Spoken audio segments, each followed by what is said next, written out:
Meet network and meet security. Network provides the connectivity to help drive their company forward, while security keeps networks safe from threats. One needs the other and vice versa. But it's not always as simple as that, especially now, with more people and devices connecting to cloud applications from literally everywhere. By moving security and network into the cloud and delivering them as one service with identity layered in. This new approach is called Secure Access Service Edge, or SASE, and the partner to get you there is Cisco. We've got the foundation, the experience, and a SASE approach that we like to call the 3 C's: connect, control, and converge. Let's start with connect. We help you deliver a seamless connection between users and applications in any environment from any location, quickly, simply, and at scale. You'll be able to control with confidence, with simplified security and increased efficacy, because multiple functions are now combined into a single cloud-native service. And finally, we help you bring it all together. With Cisco, you can converge security and networking through a flexible, integrated approach that meets multi-cloud demands at scale and grows with you. So while you're remembering the 3 C's of SASE, don't forget the 4th C, Cisco. We not only built the network and are now modernizing it with SD-WAN, we're also a trusted world leader in network security. So convergence of the two is in our DNA. And at Cisco, we understand that migration to the cloud is a journey, not a sprint, and everyone is at a different point on their own individual path. No matter your current configuration and set of security solutions, we'll work with you to help you realize SASE your way, so that network and security can work together to productively, efficiently, and securely move the company forward. Go to cisco.com/go/SASE to learn more.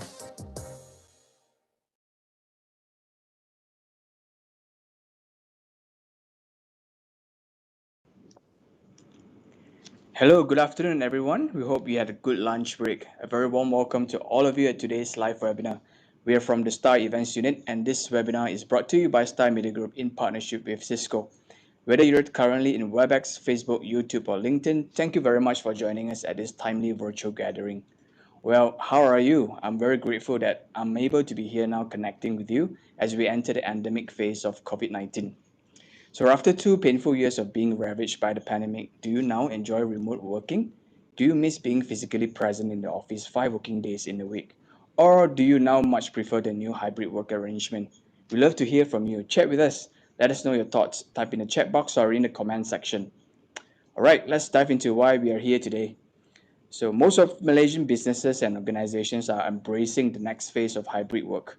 But return back to work from an office also presents its own problems, such as phishing emails due to the transitions, data breaches, bringing infected devices into the workplace, etc., etc.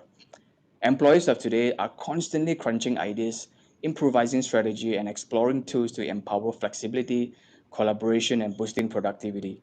All of this and also ensuring that the enforcement of hybrid experience is secure at every endpoint. At today's webinar, we'll be discussing how you could maintain your hybrid workforce culture while securing your workers and company assets. You will learn about keeping your data safe wherever your employees work with a simple unifying solution to enable security everywhere and empower work anywhere. Alright, just a few quick reminders before we begin. Please be patient if you experience any technical or internet glitches during this webinar. If the session is disconnected abruptly at any point, please hang on tight. The show must go on, and we will definitely be right back in just a short while. If you need any assistance from us, please chat with us, or you could even email us at events@thestar.com.my. More importantly, if you have any questions for our speakers of the day, in terms of any of your organizational challenges or business concerns, please post it in the chat box or in the comment section. Our speakers will address them at the end of the session. Be assured that we will be keeping this webinar to an hour. We will ensure that this session is short and simple, but very precise and valuable for each one of you. Please stay with us to the end of this session, and you will learn how you could enjoy free trials of some Cisco solutions that you can see on the screen.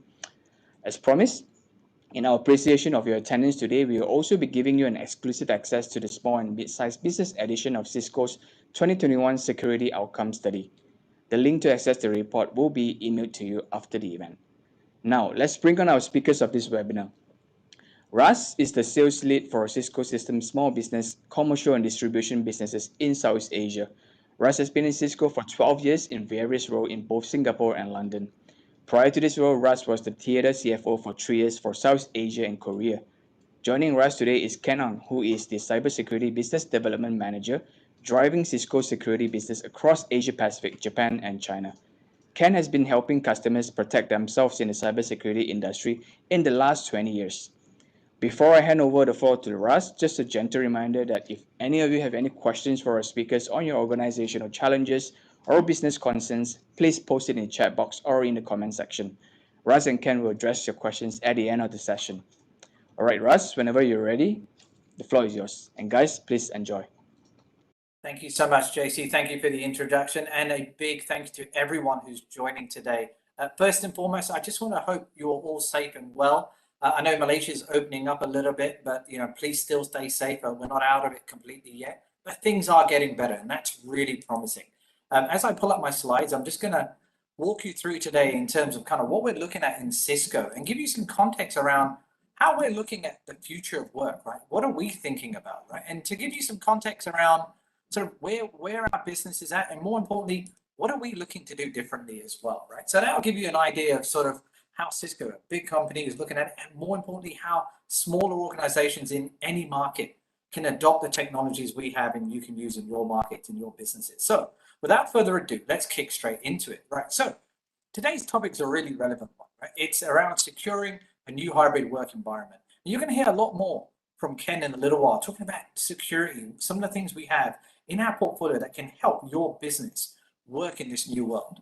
So as I kick in this, big thank you to Star Media for pulling this together, and the Cisco team as well. So if I can get my slides to work, and as usual, always a problem. The world has changed. I think all of us know this. It's been a tremendous and crazy couple of years of late, right? And we're not completely out of it yet. But one of the things we've noticed is, how we work, how we learn, how we consume information has radically changed over the last few years. We've all had to do things from home. We've had to do things from various other places. We've not been able to connect physically. But more importantly, people have continued to stay resilient, and businesses are beginning to bounce, right? They've managed to cope with everything going on, and more importantly, find a way out, find a way to connect, find a way to work with other businesses and work with other people. More important to make sure they're okay. More importantly, to figure out how we could do things differently. And that's been the biggest change in the last couple of years, in particular the last 6 months. But the big thing for me really is around digital. And some of the presentations I've done of late have been around digital transformation, figuring out how economies and businesses and countries, how are they going to be changing digitally? So anything that can be delivered digital must be delivered digital, right? We live in a world now where delivering digital first services have been right at the top of the queue. Those are the businesses that have really done well and come out of it. So anything you can do that can be done digital, we need to go down that path. We need to figure out how we can use technology, leverage it in such a way that we can actually pass it around and actually deliver it a good experience to our customers. And if you really think about it, right, we've seen something in what we've been planning for perhaps 5 years, maybe a decade. We've had to consolidate all of that into 1 year, pretty much the last year, in terms of how we run our businesses, how we look at the market right now, how we look at customers, how do we give them an experience that was somewhat similar to what they had before, but maybe even more enriching, more valuable, more relevant, which is something we're seeing more and more of. So today's topic is really around two things, two key aspects, the future of work and the future of modern enterprise. What are we going to do differently? So first, the future of work.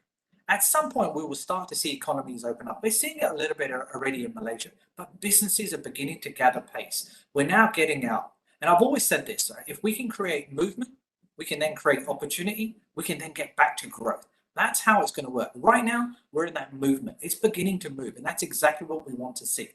Business leaders are planning ahead right now. They're thinking about what else can they do. They're thinking about what the future of work will look like.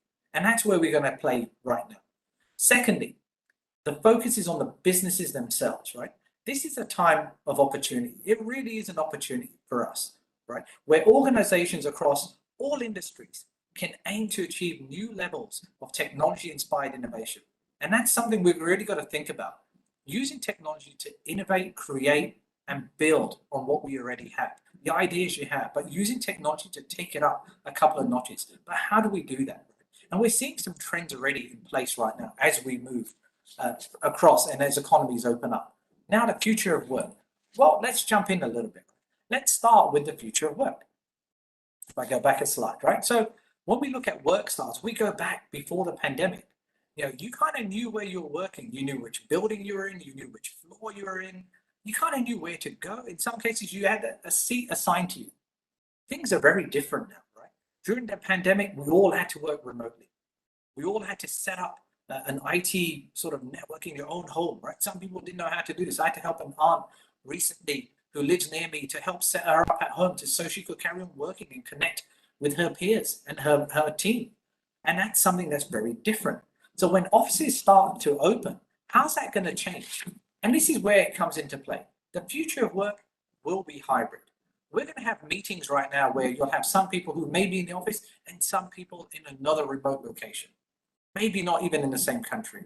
They could be in the same country. They could be at home. They could be somewhere else. But the bottom line is we need to create a future that's going to allow people to work from home, work from the office, work from anywhere. And it's got to be seamless, right? They're going to have that same experience that they had when they were in the office, but they're going to be able to take that experience and operate from wherever they want to, wherever they choose to be.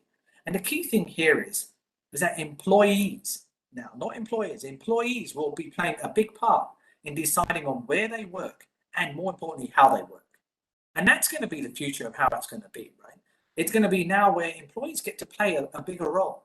And that may help people actually because it frees up time on travel, frees up time to do other things, be more productive, be more efficient. And those are the areas of really that appeal to a lot of people. And if you really think about it, let's jump into Malaysia a little bit. So pre-pandemic, to give you some numbers on Malaysia, 5%, almost 90%, 95% worked in the office, 5%, only 5% of people worked at home.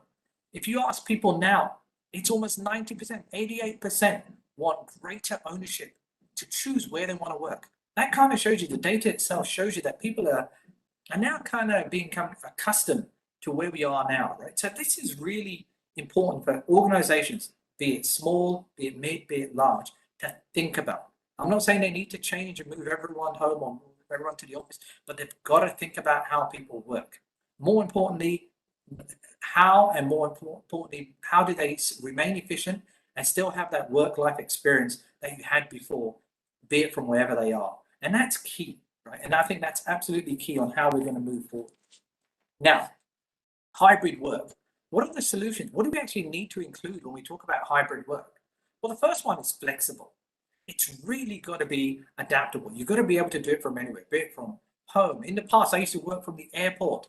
I remember working from KLIA, in the lounge, waiting and taking calls, understanding what was going on. But now people are going to be able to work from home. They're going to be able to work from the office. If they need to, go to the cafe and sit down and understand what's going on. But you've got to create that same work environment, just that it's flexible and it's from anywhere. The key thing here is flexibility, allowing them to work from anywhere, wherever they choose for their own ability. Second part, and this is really important. This is one that really scared people in the past, right? And I know we've got a lot of people on from various industries and organizations. Is inclusive. How do you make sure you give a similar and equal experience to everyone? How do you make sure everyone has a voice? And this is something we've done a lot at work in my own teams, by the way, where I've asked teams to come on. And one thing great about a WebEx, we can put a number of faces on the screen, up to 25, if not higher, right? And I generally have a fairly large team. And I have 20 people who are on screen and we can all see each other. And it gives me an opportunity, one, to make sure they're okay. I'll be honest with you, that's been top of my mind of late. More importantly, it also gives them an opportunity to join in a conversation. I can see them. In the past, I would fly people into a city, we would talk. Now it's all on video. And for me, it's about making sure they have an opportunity to talk, right? We have tools that help address language barriers. I have a team in Thailand and Indonesia, and in some cases, they may not catch everything we say. But we've now got technology that actually translates, and more importantly, actually gives diction on what I'm talking about so they can actually understand and actually be part of that process. So it takes it away and it brings people in. Also, you have an opportunity to use other technologies, Slido and other technologies that we have embedded into our collaboration software that brings people in, right? You get able to share content, ask for views through, instantly run a survey on the spot with the people on that call. It's a great way to bring people in. And that's something we're going to see more and more of. The next one is more importantly, supportive. And that's where you've got to focus on really safety and empathy, and more importantly, a person's well-being. Right?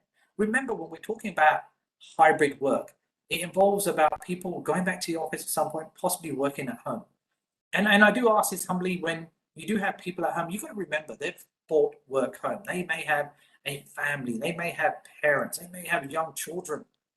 They've got it all at home. We just got to make sure we understand that, and be supportive of it, and be aware and empathize. It is hard for some people, and some people may prefer to work at the office, some may prefer to work at home. What you want to do is create that similar work experience. More importantly, have a supportive and collaborative environment that they can feel good and be part of. The next one is my friend's favorite here, and that's secure. This is really the most important one. So when we started the pandemic, at the beginning of the pandemic rather, everything was on collaboration. We worked really hard on really trying to bring people together so they could talk, they could communicate, keep things going, keep ideas bubbling and warm, and more importantly, see if they could even improve and execute on ideas. However, behind this was security. It was so important we kept a secure environment going. It was so important, and it had to be secure by design and private by default. It has to be built in. It can't be bolted on afterwards. It can't be something we want to try and buy later. It has to be part of the system, right, that you set up from the very beginning. This should not be, you should not have to worry about whether to call after you've been hacked. You want to prevent being hacked. That's how you want to do it, right? Whether it's information that you've got, your personal data, whether it's a conversation or a call, you want to make sure it's secure. And I think this is one of the most important things that we've got to look at when we talk about hybrid work, and really more importantly, working from anywhere. And that's why I've been spending a lot of time with Ken, really understanding security, our security portfolio, and making sure we really manage it as effectively as we can. And without security and without some of these components, hybrid work will definitely not succeed. So we have to get it right. The last one is managed, right? And it's really around building the infrastructure and that frictionless administration behind it. You need to have the tools to have the right back-end infrastructure to help IT teams manage the performance in real time. Now it's about getting data real time, getting information now, making decisions that are based on information that's both relevant, accurate, secure, obviously, but more importantly, it's got to be what you can use now and make information to make decisions rather that will help support and grow your business. And that's where we're at right now. I think it doesn't matter whether you're on a home Wi-Fi, the office broadband, public network, whether you're using a laptop, your iPad, your iPhone, or your whatever phone, your smartphone, the experience needs to be seamless. And that's where your IT infrastructure needs to play quite an important part of how you operate in your business. So these are the things that we really want to look at: flexible, inclusive, supportive, secure, and managed, more importantly, right? And Cisco is working really hard to make sure we enable the future of hybrid work around these 5 pillars that we spoke about. And that's really important as you grow. So one of the things, to give you some context, my name, as you all heard at the beginning, I run small business and commercial for Cisco. Why did I want to choose working in this particular segment in the business, which you would say, hang on, it's small. Cisco focuses on the bigger enterprises. Well, no, even before the pandemic, Cisco invested big on small business. We actually created a segment within the company that was going to really just focus on getting the right products, the right offers to this segment. It's one of the largest segments in the world, and you'll see some data on that in a second. But I want to be clear, we are that big company that loves small businesses. We want to make sure we give you the state-of-art technology that's really tailored for you and your business at the right price and the right technology, more importantly. We're going to actually have data-driven land and expand sales motions that you can use. We've got a portfolio under Cisco Design that is specific and built for small businesses. We're working with partners and distributors around how we can go to market and really help and grow businesses. We're talking about training and enablement and really helping these businesses kind of go up a step, and really in their digital experience, help them grow, right? Really help them move forward. And that's something we're looking at more and more. The world of small business, like I said, is very big, right? SMBs represent 35% of the global IT spend. I guarantee you, Malaysia, it's a lot higher for you guys in Malaysia, much higher. SMBs make up a large portion of Malaysia's economy. They are the lifeline of Malaysia, and it's really important. The fastest growing sectors in the world, auto repair shop, dry cleaners, and all of that's all gone virtual in the last year or so. Almost half a million businesses are created each month. Sadly, a lot of them do go out, right? And that's really worrying, which is why it's really important. If you're going to go digital first, think about your plan, go after it, right? But small businesses, for me, this is the best part. Small businesses, for me, inspire ideas twice as much as big companies. And that's what keeps me going. That's the part that really interests me the most. And that's the part where, when I talk to small businesses, I'm thinking about, what do you want to do next? How big do you want to be? Where do you want to go? What are the pillars of your success that you're trying to build, right? And that's where it's really fun. And that's important. So, post-pandemic, we're already seeing a positive impact now back on motivation. We're seeing people who are ready to go. But let's focus on the things on the far right. And that's where Ken's going to be talking to you about. People want to work from anywhere. Almost 84% of people that we surveyed are looking to work from anywhere. Almost 70% are seeing security as their biggest concern. That's their biggest worry, being hacked, being infiltrated. And you've got to make sure you address that. And again, around 40% are seeing remote working is a key challenge. That was a lot higher in the past. It's not as bad as we think. And that's something I look at as more as an opportunity. Now, what are the 4 things we're looking at in Cisco? And that's really around connect, right? Bringing people together, right? Through technology. More importantly, using that connection to collaborate, not just talk, but actually share information, present to each other, talk about how business could work, really engage, in terms of where your business is and where it could go. Offer analytics. This is talking about real-time information and relevant information, more importantly. And that's something we're looking more and more about. And then last but not least, which I think is the key one, the wrapper, right? Security. Security needs to be across all your architectures. It's more important. You want to protect your endpoints, you want to protect your email, you want to protect all your devices that you have. And it's so important because information is on all these devices now. It's on the cloud, right? So it's imperative we get those right. And I think it's so important. And I call to you all to really think about how you want to build your business. And when you start your business, think about what are the things you actually need. Now, just to key away, and as I hand off to Ken to talk a little bit more around sort of where we are and what we can do in your environment, I think the big thing for us right now is to really think about investments, right? So as you invest in technology, think about what you need. You invest in technology for a couple of different reasons. One is to address an immediate business need, to be more efficient, to actually try and fix something in your company, or you invest in technology to try and grow and create new markets or new areas of growth for your organization. That's what it's going to be about. That's what it's going to be about.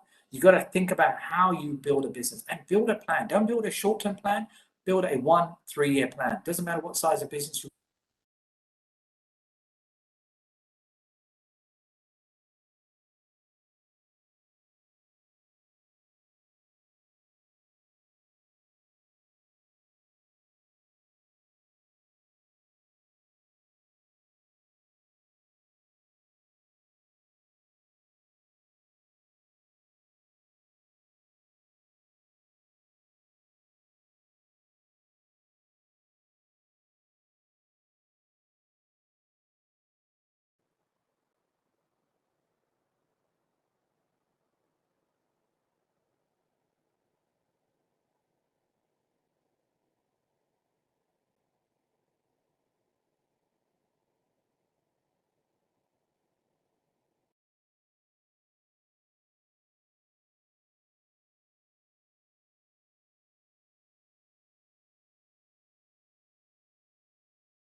Hi, JC, can you hear me? Yes, very well, Ken. Go ahead. Okay, thanks. Yep. So thanks everyone for joining. All right, and I think the most important thing that all of us are really concerned about today definitely is the safety and the health of our families, and our loved ones, right?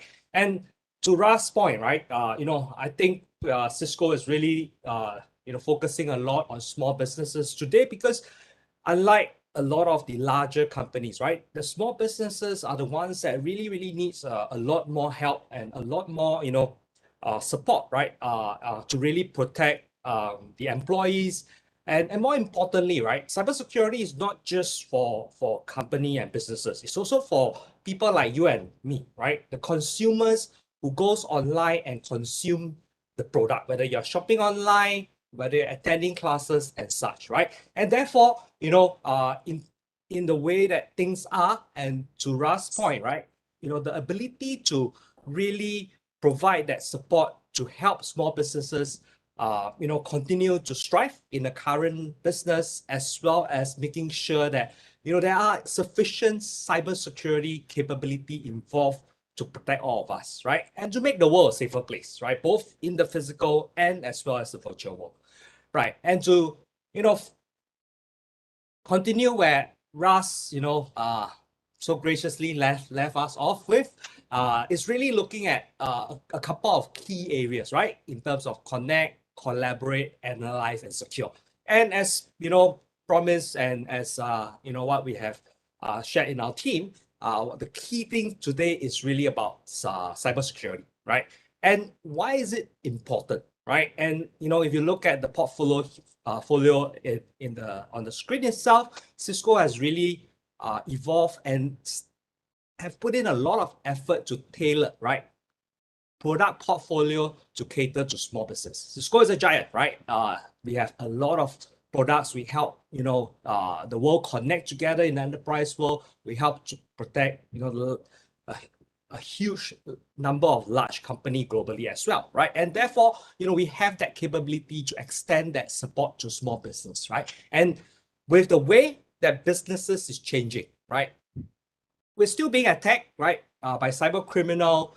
The threats are continuously evolving. The malware, the viruses online, are evolving and are more rampant today, right? And what has changed, right, in terms of among all the cyber threats that are still out there, right? It's really the way that businesses are being conducted today, right? I'm sure most of us attend tons of webinars on a daily basis, weekly basis, on a monthly basis. We do all our, meeting virtually. We do our virtual coffee chat sessions, and etc. Right? So the world is changing. The way businesses is changing, right? And the speed of doing business is also changing, right?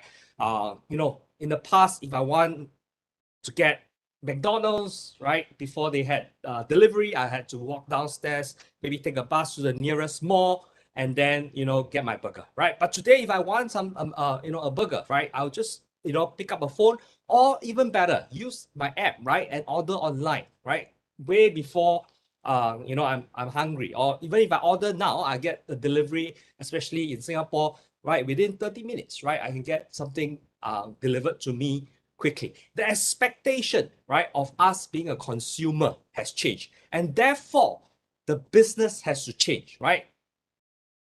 Faster adoption of cloud technology, so that deployment no longer takes weeks and months, but hours and days, right? And that is one key thing, right, that is driving the way business change, right?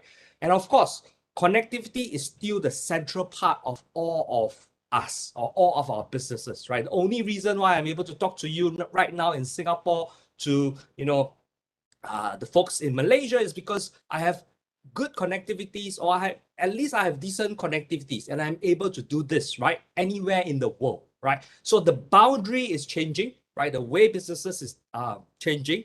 Legacy network, especially on physical network, are finding it hard to keep up, or at least, right, it's becoming a lot more costly, especially when you start to cater for remote workers like you and me, right, coming in back to the office, right? So the way that connectivities, are there to serve you and me, partner, customer, businesses, has also changed. The capabilities has changed. The limit in terms of bandwidth have changed, right? And with all this massive changes, explosion of activities, moving of business application from on-prem to cloud, having tons of people that has access to, application online, massive adoption of mobile application, right, has created a tremendous stress, right, in the IT team, right? The poor cybersecurity guy like me, who used to be supporting, the call center, is now being overwhelmed, right, with a lot of this new application, new connectivity. And if you are hearing about today's topic of SASE, SD-WAN, it is just throwing a lot of things into the mix, right?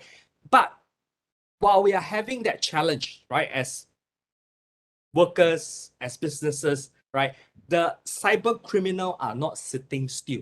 In fact, they have more time, right, to now try and craft intelligence attack, methods, right?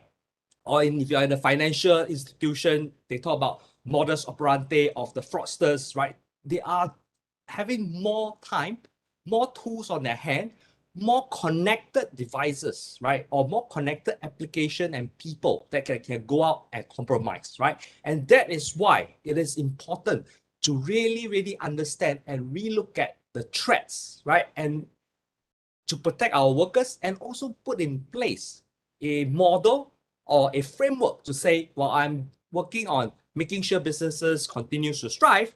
How can I make sure my cyber security or my cyber defense keep up with what my businesses are changing into, right? And SASE has been around for a while, right? It's a term coined by Gartner. Is driving a lot of attention, right? In a nutshell, right, it is really talking about how do I continue to do my business and protect my data and my people while the network, the applications might be changing from on-prem to cloud, right? And therefore, it is a complex framework, right? However, from Cisco perspective, we have tried to make some major use cases that are relevant to you and I today, right? Our businesses today. And more importantly, something simple to start. I always say, right, security is a never-ending game, right? As long as there's cyber criminal out there, we all need to be vigilant, right, in terms of protecting ourselves against the cyber criminal. So in that aspect, while we are moving towards a hybrid workforce environment, whereby there are, most of the workforce working from home, whereas still a small portion of critical workers still need to go back to their branch, their office, head office, or campuses, right? How do we start, right? And two major use cases will help you to kickstart, the journey towards protecting your workforce and your data, right? So in my last session that we had, we talked about, secure edge, we talked about SD-WAN and cloud security, right? On the right, talking about really about connectivities and how do we protect, employees and data, right? However, for today's session, I'm going to focus a little bit more just on something that is closer to you and me, which is how do we secure and protect our remote workers? How do we make sure that connectivity is there while we ensure, right, a control that continues to protect the employees and the workers, regardless they are on premise or in working from home, or even, for those a little bit more fortunate that you're able to go out and work from a coffee place, right? How do we protect people, employees from anywhere, right? And that is one of the key focus today. Right, a quick recap on the secure edge use case is really about branch offices, campuses who still needs to have the connectivity, right, to the cloud as well as access to the local resources. And therefore, we talk about phishing, we talk about multi-factor authentication, we talk about SD-WAN in terms of connectivities, performance, SLA, and more importantly, from a performance perspective, how do we get visibility into the performance, the accessibility, and the transaction time, right? So that forms a high-level overview of the secure edge framework, right? So, but like I mentioned today in this particular session, right, we will focus a little bit more on secure remote worker, right? So it is very much similar to how you protect a enterprise or a branch or an edge, right? right, environment, right? The only difference is that from a home office, I do not have a great Meraki MX, for example, right, or a great firewall in place to protect me, from the cyber threats. However, right, we still do have some form of protection, right, when it comes to accessing the data and the information on-prem. We still allow our remote workers to connect back through VPN, right? So for those Cisco customers, you know about AnyConnect, which gives you that capabilities to connect to on-prem. If you need access to sensitive data or proprietary data that you can only access on premise, right? However, we will start to realize that as we transit to the cloud, right, a huge part of our activities and our bandwidth consumption at home or remotely is no longer consuming data on-prem, right? It is really going out into the internet, right? Just like WebEx itself, right? It's a cloud connected application. Due to the voice and videos capabilities, the bandwidth consumption of WebEx is much higher than if I'm transferring an Excel file from my office environment, right? So the need to basically now look at how can I make sure my workers get the ability to access data on premise and as well as get data from the cloud and have access to application and cloud that helps them do their day-to-day job remains the same, right? And more importantly, from a security perspective, how do I get that same level of protection for the employees that are working from the office to the remote worker? The same simple layer of protection such as umbrella, providing DNS and web security, and Dual, right? Which is a multi-factor authentication technology for a start, and you can evolve that to passwordless capability as the company's requirements progresses, right? How something as simple as identity and protection against malicious website helps to protect the remote workers, and having that consistency across remote working from home or from the branch or the head office itself, right? So as I mentioned, right, a quick recap, right? The way that businesses are being done today are changing, right? The amount of devices, people, data, right, that are traversing both the cloud and on-prem environment, whether you're using VPN or using your credential to log into a cloud app, right, is really, really changing, right? It used to be 70-80% of the data application is on-prem. I believe today, right, we are changing to at least 50% of the application is on cloud or even more, right, depending on how the company progresses, right? So the risk has increased tremendously, right? In the past, when I'm on premise, I have a little bit more control, right? I can basically set up multiple stringent rules to prevent employees from accessing malicious or unauthorized website in my firewall, UTM, etc. But today, because I'm working from home, right, I do not have a Cisco firewall at home, which allows me to do a little bit more protection. What can I do to protect users and workers, right? It doesn't mean that when a worker is working from home, he's doing less. A lot of time we are working a lot more, right? Because we are sitting here, we're not traveling. Like Russ mentioned, we are not flying, we're not going out, right? So a lot of the commute time we save, right, is basically put back into our work, right? So that the threats, right, in terms of our time, what we call our screen time, right, is getting a lot more, right? And that provides a massive impact and challenge for the security team that is helping to make sure that we are protected, right?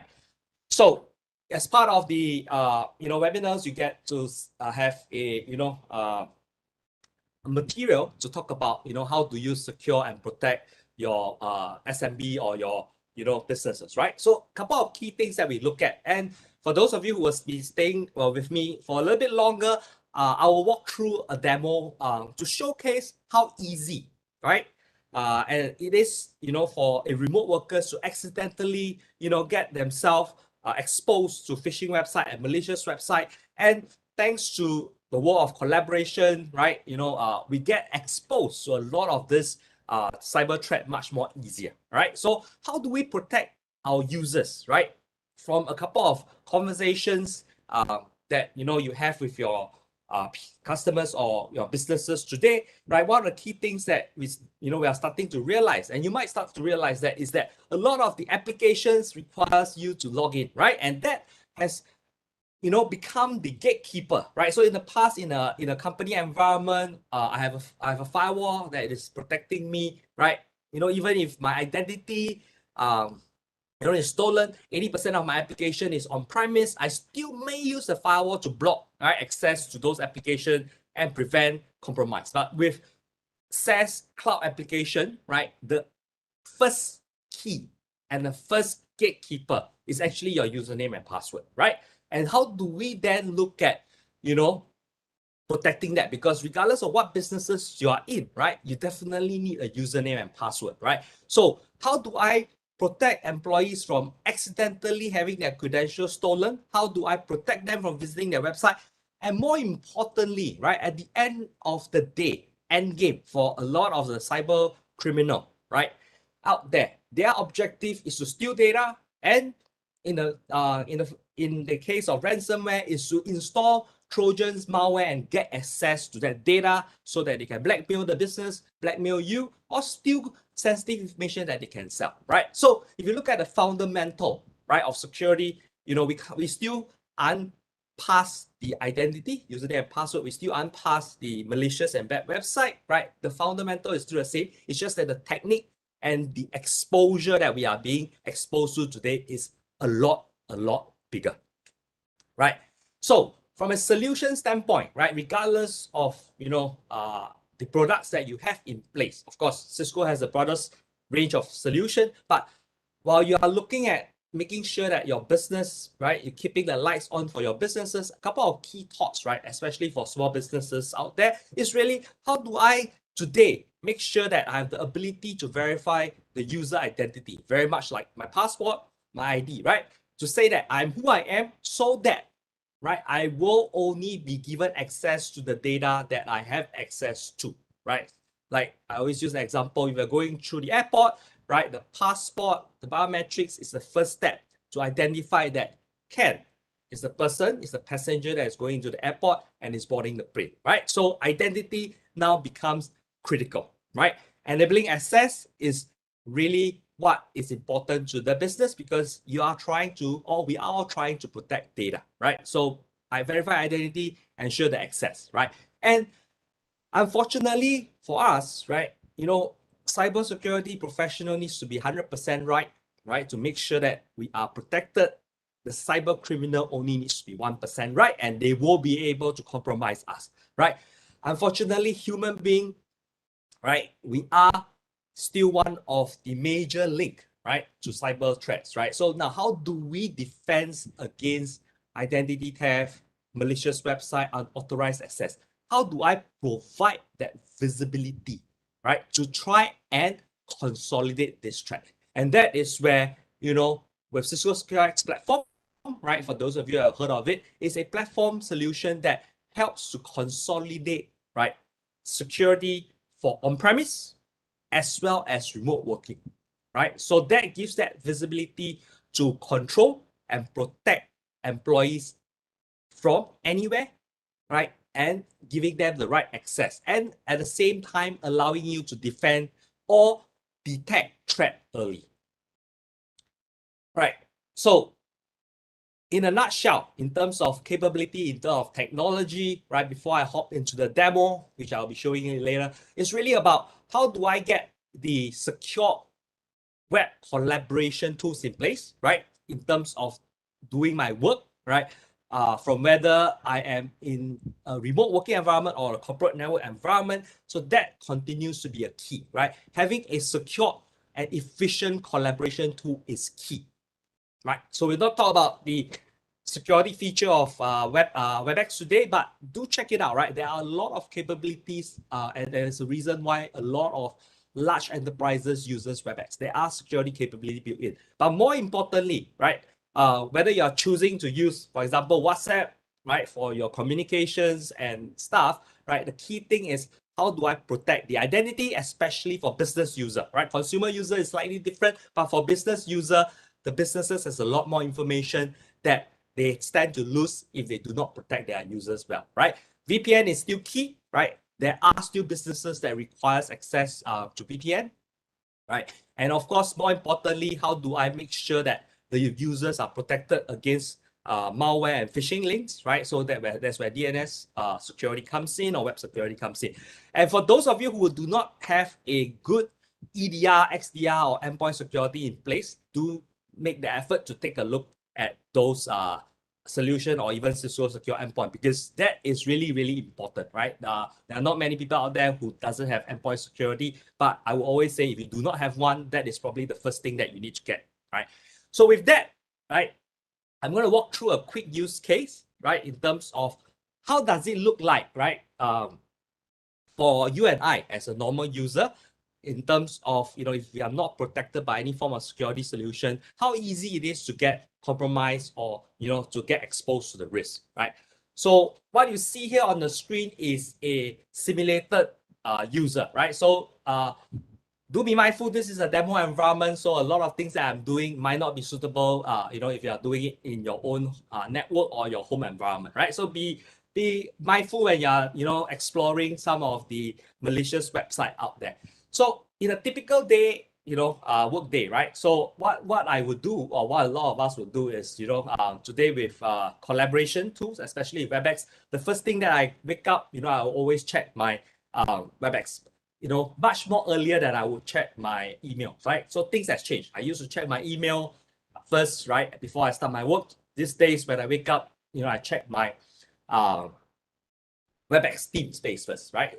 So in this scenario, I'm simulating a user logging in, doing a secret project, right? In terms of, a research project that they're working on. There's, collaborations. There are multiple people in the chat group. And as part of the exercise, right, they are trying to get more information. And, hearing from some XYZ consulting firm, that there are information that is useful for the research, right? A link is being sent across WebEx, right? Of course, always recommended, to make sure that you know what you're clicking on a demo purposes. I'm going to pretend that, I'm not that security conscious. I'm going to copy that link and paste it in, right? So this is a simulated website, right? I'm contemplating to use real website or fake website. So seeing that this is live, I decided that I'm going to use a fake website that I have created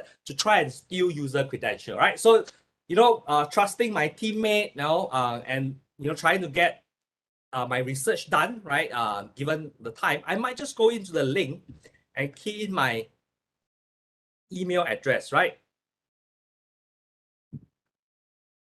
So a seemingly harmless activity like this, right? So in a real cyber attack world, right? When I do this and try to log in, right, I would have handed over my username and password to a cyber criminal, right? Of course, being a demo, I'm not going to key in the real username and password, but you can see if the minute I key in something, right, going to a malicious website like this, I would have given my credential, right, which is credential theft, to a cyber criminal, right? So why is that critical, right? So in the past, when I am having my access or my application in my office, I would have blocked unauthorized user trying to access into the application. But because today we are in a cloud world, right? So imagine I have expose my user credential to a cyber criminal through a malicious website, right? And I have identity theft stolen, right? So imagine if I am a malicious, user or cyber criminal who has stolen, I could just go into my, office and I will try and log in, right? So imagine that I have given my password.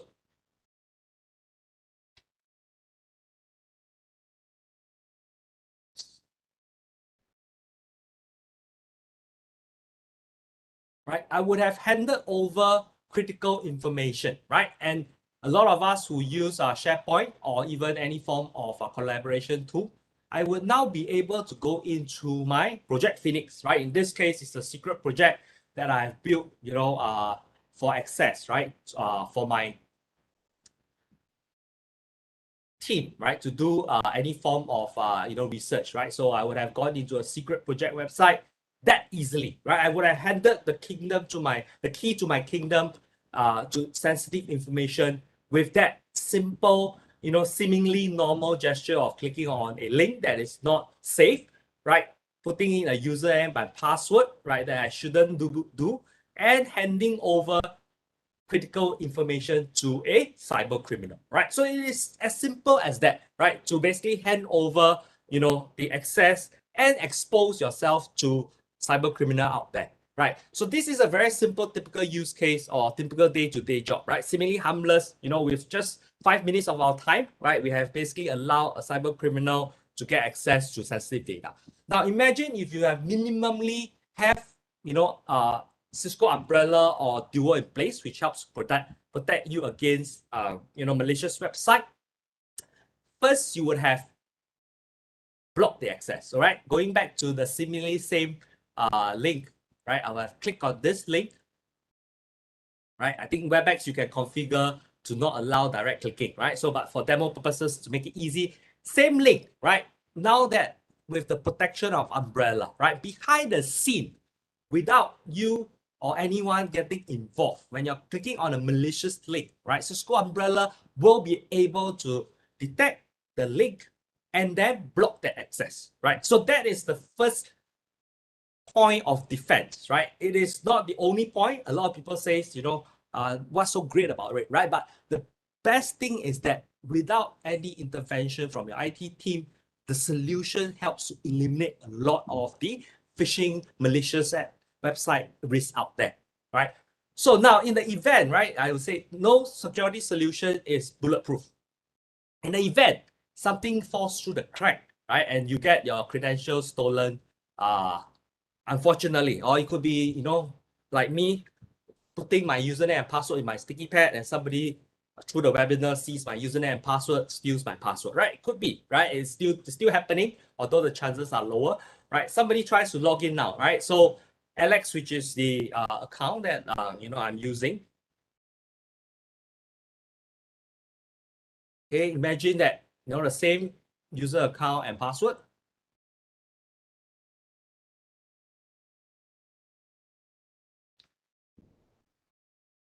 Now, if you have MFA in place, right, what will be useful now is that not only now the cyber criminal needs to steal your username and password, it also now needs to steal your phone, right? So in a simple, very user-friendly push notification kind of mode, right? We have basically have duo in place so that in the event that a user or cyber criminal has stolen my password, he still needs to steal my phone, right? So I can then now decide whether it is approve or deny, right? So if in the event that somebody tries to log in impersonating me, I will get this push notification. I can see where is the user trying to log on from, right? And what time and the user account that he's trying to log into, right? So if you look at it, location US, is it fishy, right? If I'm not logging in, right, then I would have easily click on deny and I would have blocked that access. But for this demo, I'm going to click on approve. So that allows me to further reinforce security and protect me against, credential theft. Once I go in, same thing, right? I will be able to access my data, but more importantly, from a WebEx perspective, we all store videos on WebEx, right? So there are in today's context, sensitive meetings, right, that are being conducted over WebEx just because we can't be there. So we store our data in WebEx, right? Now, if I have SSO implemented, which I have in my case, right, not only I'm protected, but once I validate on the same browser, right, I will now be able to authenticate only once with 2FA, right, and then get the same access to WebEx, right, and have access to a secret project discussion, video recording, right, which requires me to log in, and then MFA is there to protect. So a simple solution like this will allow me to protect block phishing website in the unfortunate event, we still get our credentials stolen. we have MFA to protect us, right, against unauthorized access and, get access to sensitive information, right? So with that, it's pretty much what I have in terms of my demo. Just a quick recap before we go. We talk about, from a SASE perspective, how do we look at connectivities? We've gone through the control perspective, hopefully, and for those of you who, who are more interested, reach out to us. We can definitely drill into the converge side of things. How do I converge between performance and security, right? For, especially for the slightly larger SMB, how do I have control, connectivity, and a converge of the view, right? For all this SASE solution out there, right? With the limited workforce that we have. Right, and last but not least, quick call to action, right? If you are not protecting your remote workers against phishing and malicious website, do it, right? Like what JC and the team have mentioned, there are trials available for you to start looking at it.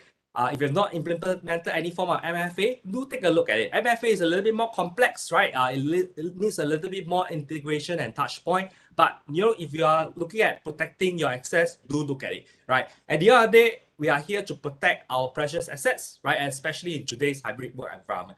And last but not least, right, with today's SaaS security solution, what you see just now in the demo, right, with with Azure, with Duo, with Umbrella, with WebEx, right, it took me only 2 hours, right, last night to get that whole setup done, right? For 3 users, that's how fast, right, today's solution out there can help you protect your protect yourself and your business. Right. With that, come to the end of my presentation. Right. So over to you, Vuni. First question, it's when the answer was actually Cisco Future of Hybrid Work. So what is the how's the culture building fit into this? So maybe this one can address to Russ. Yeah, cool. Thank you so much, Bernie. And my apologies earlier, guys, for some technical issues. Yeah, you can tell it's a live event. And look, I think great place to start culture, right? I mean, culture really is the lifeblood of any vibrant society, right? But more importantly, why is culture so important? It's really the social and economical benefits it brings, right? When you bring teams together, people together, you can really go after the bigger opportunity. And that's why it's important that you keep as much of your culture as you can, even in this new environment. How do you do that? Really collaboration software. Try and get people to switch on their cameras. Try and get them to be a little bit more engaged in some of your meetings. More importantly, think about doing virtual coffees. I mean, we're talking about Malaysia, where we always like to go out and eat and drink. And I know Ken likes to do that a lot too. Do that, right? Do a virtual coffee, right? Whatever it may be, a teh tarik, whatever you do in the evening, whatever works for you, do something that brings people together and help bring confidence in. I think the big thing, Vuni, for me personally, and having learned this myself, is when you have a new employee, how do you get them into your culture, right? And that's the true challenge, right? Because in the past, they would go and meet lots of people and they would go sit around and understand the business and how things work. It's a little bit harder now. So my ask there is, if you do have a new employee and you do want to get them immersed in your culture, take that extra step, right? Do that extra work to bring them on board. Really help them go that extra mile. Because I think once you do that, you will be able to get the best out of that person as well. And they will be much, much more appreciative too. All right, thank you, Russ. So the second question was, what ways are there for us to increase the flexibility for staff and incorporate a good hybrid work model, which won't deeply impact sense of belonging, inclusivity, and networking opportunities? Are there any great ways for virtual meetings to be more interactive to bridge the gap between virtual and physical? While staff may want to work from anywhere, how can we minimize the intangible cost of it? That's a very long question. All right, let me try it, and maybe I'll go backwards. So the last one, more around the cost and kind of the thought process around how you're going to do it. I always believe try and plan ahead as best you can. I think in all the presentations I've done over the last year or so during this pandemic, it's really around planning ahead. Understand the number of devices you have, understand your needs, how it's going to grow, how it's going to develop. And that's where someone like Ken plays a big role in terms of how many licenses, how secure you're going to be, because that's where it's going to work, right? And then you can really plan your cost or mitigate your costs as you can, right? In terms of how you immerse, a bit like what I said just now a little while ago, really making it personal, right? In the culture, I'm linking the culture question to this as well, in terms of how do you make the meetings more interesting. Really important is, don't just say, how are you, right? Actually ask them what's going on, right? How's life? What's going on? Because right now we live in a world now where everything is all merged together, right? Home, and people have parents to children to, all sorts going on at home. So try and take some time out to make it for them, right? Really, really bring them into it. The other thing I bring in, honestly, use technology and use tools. And WebEx is a great example. We've got Slido on our side that you and I use a lot, Booney, where you start bringing people in through sort of mini surveys within a small group. Hey, what are you thinking here? Did you have a great week? Say yes, no, give some idea. Make it interactive, really make it interactive. And as much as I can, I do urge people to try and switch on your camera if you can. I know a lot of people don't like doing it. We're a little bit shy in Asia, and I understand why. And it's okay. It's when you're not used to doing it. But and plus you're going into people's houses. But use a virtual background and see what works. But get people more involved. And I think those are the things I would do. And the other one, really, to make it, do those virtual coffees, virtual meetings, where it's not just about work, but it's about people, right? And I think that's where you'll get both an interesting meeting, a bit your culture embedded, and you can also think about sort of where your business is and where it could go. Thanks, Russ. So that's actually circling back to connecting to people, right? Yeah. So the next question may be addressed to Ken. What device is supported by SASE? Okay, that's a very tough question to answer, right? I don't think Gartner has listed all the devices, but in general, right? I would say, especially for folks like you and me, our phones, our laptop could be Windows, could be Mac, our phones could be iOS, could be Android. All these devices, are supported, right? And it's part of that SASE journey because nothing gets left behind, right? Remember, the weakest link is the device that are exposed, right? So from a solution perspective, the SASE solution, depending on where you look at, right, whether it's Duo, whether it's Umbrella, whether it's Meraki, Vitella, right, there are a whole long list of product out there. But in general, it should be able to support the typical devices that you and I have today. So is the Cisco Secure Remote Worker able to detect hackers? Yes, definitely, right? So the trick of that question is that how deep do you want the detection? Now, if you saw just now my demo on Duo, right? So imagine if you have Duo in place, the first thing you will be able to detect is if a hacker, a cyber criminal is trying to log into your application or to get access to the data, right? So a simple solution such as Duo will help you to protect and detect cyber threat upfront, especially when you have a lot of application, different kind of username and password that you need to remember.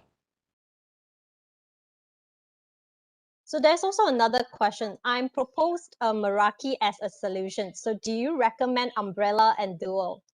Definitely, right? So, but of course, understanding business, my foundational request or recommendation is start with Meraki and Umbrella, right? That stops if you remember my demo, that stops the phishing attacks or the malicious link that are being sent to you, right? Start with Meraki, start with Umbrella. Now, Duo needs a little bit more thought process, but it is a definite must-have, right? If you want to make sure that you're protecting your employees, especially for remote workers, right? Meraki, Umbrella is really each and branch, right? But if you want to go into looking at the broader base of security, definitely Meraki, Umbrella, and Duo. And if you're fortunate like me, who has an MX at home, then that completes the whole value proposition.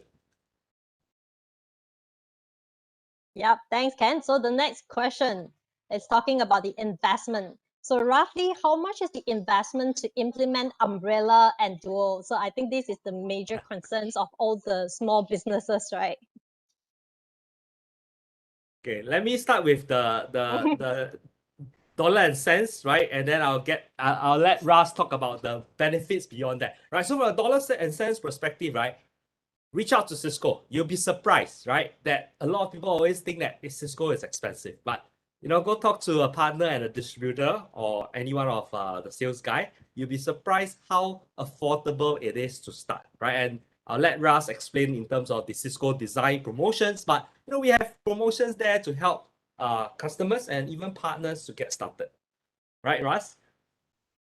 I'll add one more for you, right? So look, look, when it comes to security, please do not skimp on security. It's so important. You get it right. Protect yourself. It's not like, it's a bit like car insurance. When you have an accident, damn, I really hope I took a good insurance. No, this is really important. You do not want to get infiltrated. Just to come back to Ken's point, we have something called Cisco Capital, which is really our financing arm within Cisco. We've done something this quarter, which is available for the next couple of months on 0% financing. So we have 0% finance, obviously subject to T's and C's, but we have 0% financing, which will help spread your payment over a longer period. So you're not taking the big hit up front, you're actually taking it over a longer period, which is a lot more, in tune with kind of how SMEs and other businesses are working right now, where you want to spread those payments. So we do have schemes in place that can really help you. Please reach out to the Cisco team. Like I said, we have lots of offers going on. We're doing the best we can for the folks in Malaysia, but please reach out and we will do the best we can for you. All right. Thank you, Ras and Ken. So this is back to JC, to the Star Media Group.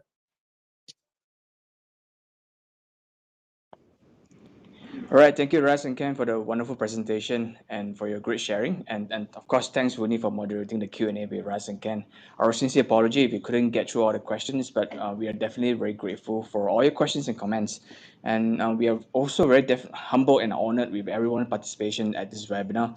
We hope you have been inspired from this webinar to empower your hybrid workforce culture without compromising privacy and security for more flexibility. Before we end, I have one final request that is for you to share your thoughts with us about this webinar by completing a very short survey. You may scan the QR code as shown on the screen to complete the survey or go to bit.ly/Cisco21org-survey. Your feedback is very important to us and keep providing you with better and better event experience.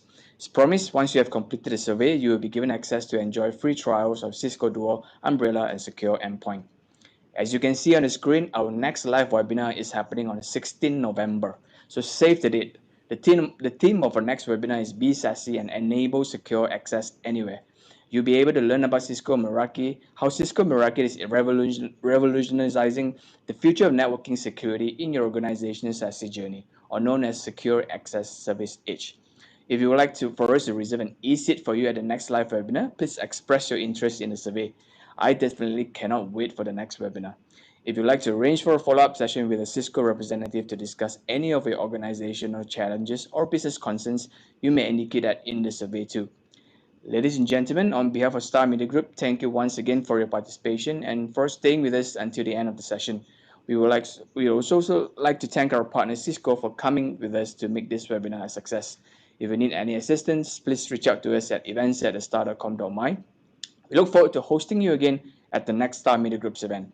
Till then, stay safe, be innovative, and keep disrupting. Cheers. Thank you. Bye.